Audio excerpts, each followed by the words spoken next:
Are you someone who beats yourself up when you can't get things done? Or someone who gets frustrated that you're not trying hard enough? Then this video might just be for you.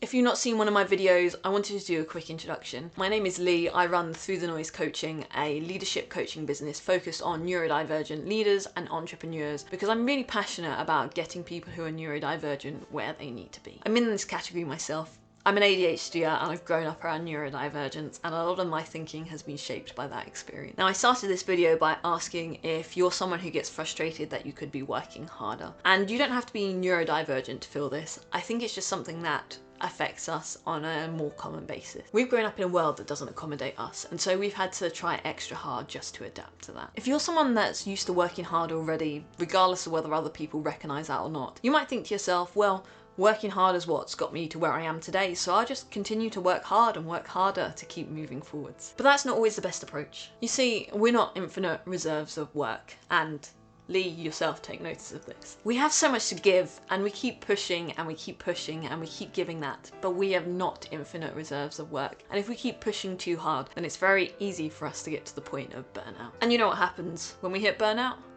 We try and push through it and just get even more burnt out. Pushing through doesn't work. If you feel called out right now, yeah, me too. I'm an ADHDer, so I want to do all of the things all of the time. I have this ADHD drive to do stuff, but I also have ADHD burnout, and one cannot exist without the other. When this burnout happens, I physically can't keep going. It's not that I'm just feeling a little bit bad and need to rest. Burnout is something more than that. It's a place that we don't want to be. So what do we do about it? The obvious answer is that we take a break. Sure, absolutely, first thing we should do is take a break. But if nothing changes, then nothing changes. And we can take a break, but if we go back to the exact same scenario we were in before, keep pushing, keep working hard, keep trying to fight our way through it, we're just going to find ourselves back at burnout again and back at square one. This repeated cycle just leads us to feel bad about ourselves. You know, why are we the ones that keep burning out? Why can't we just push through? Why are we not good enough that we can just make this happen? If beating ourselves up made it happen, then it would have happened. So what do we actually do?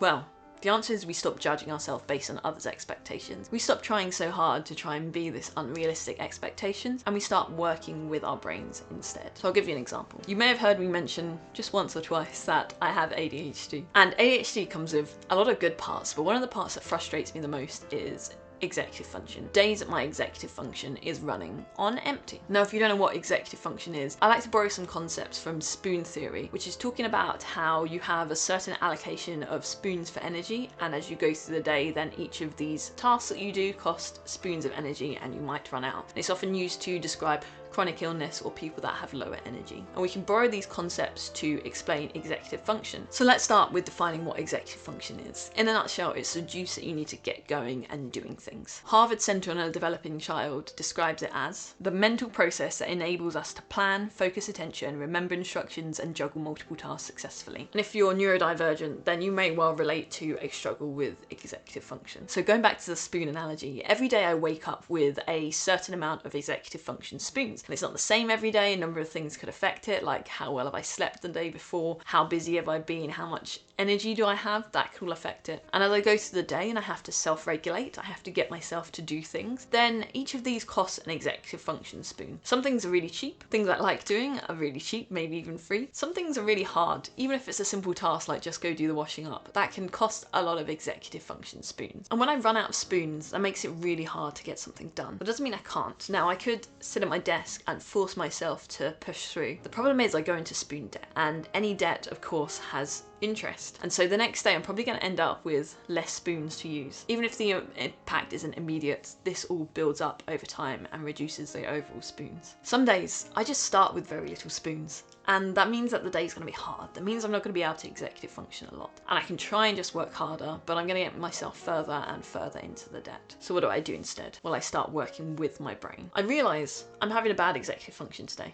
Maybe I get a little bit annoyed with it, but I try not to get too annoyed with it. And I go to my strategies. What do I know helps me on a bad executive function day? Well, one thing, exercise is huge for me. Do I have the time, the ability, the energy, the executive function to get myself to go and exercise, because that's a huge benefit. That is working with my brain, because I know it's something my brain needs to get going again. If I don't have that energy to go exercise, maybe I'll look at other things I know. I know that my brain is really switched on by music that I really like. And so by putting on a song on repeat that I know energizes me, I can get myself through and work with my brain to get done what I need to get done. There is sometimes that we feel bad for doing this. Maybe our colleagues or co-workers, if you're in the US, maybe they're not okay with people getting off the desk. When I was in corporate, I definitely had snide comments about me going to the gym at lunchtime, and it was frustrating. But the thing was, I knew that I needed that gym session in order to get my brain reset, in order to get the executive function, because my performance would be so much better if I went to the gym, and I get so much more done even if I lost that hour at the gym just by making sure I did that. This was working with my brain in a way that made me so much more effective instead of working harder when I wouldn't have got anywhere near as much done. When we think of asking for accommodations or doing something a little bit differently because of our neurodivergence, we can sometimes feel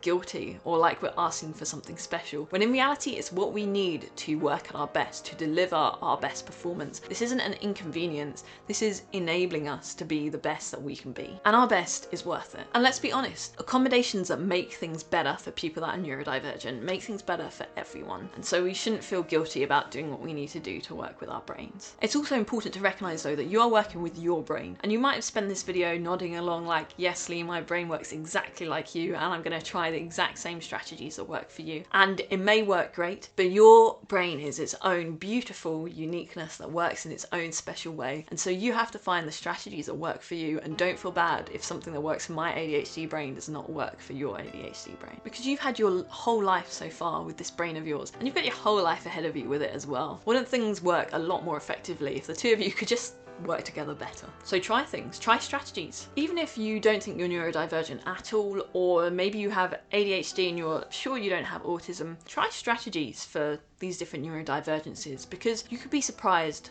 what actually works. And if it doesn't work, that's fine. Like, you try clothes on, they don't work, you don't buy them, and that's absolutely okay. Long before my ADHD diagnosis, I stumbled across ADHD strategies for getting things done. One of the things that I have trouble getting done is the laundry. And so one of the strategies I learned was to put the laundry basket in my way, so I'd walk into it, remember I needed to do it, and I'd do it. I didn't know I had ADHD at the time, but it was something that was helpful to me, and it's something that's helpful to many people regardless of whether they have ADHD or not. So try strategies, learn to work with your brain, become an amazing team, the two of you together. And remember, I say all the time, just because something is good advice doesn't mean it's good advice for you. The same works for a strategy. Just because a strategy is good does not mean it's a good strategy for you. Work with your unique and amazing brain, and don't apologize for the unique amazingness that you are. That is all we have time for today. If you like this video, please give me a thumbs up. Let me know in the comments what has worked for your brain and how your life has changed by implementing strategies that work with your brain. If this has started an itch in your brain and you think you might be neurodivergent,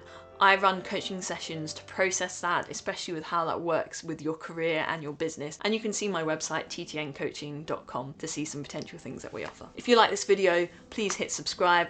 I do lots of videos in a similar vein. Thank you for your attention today, and I look forward to seeing you in the next one. Are you someone who beats yourself up when you can't things get done?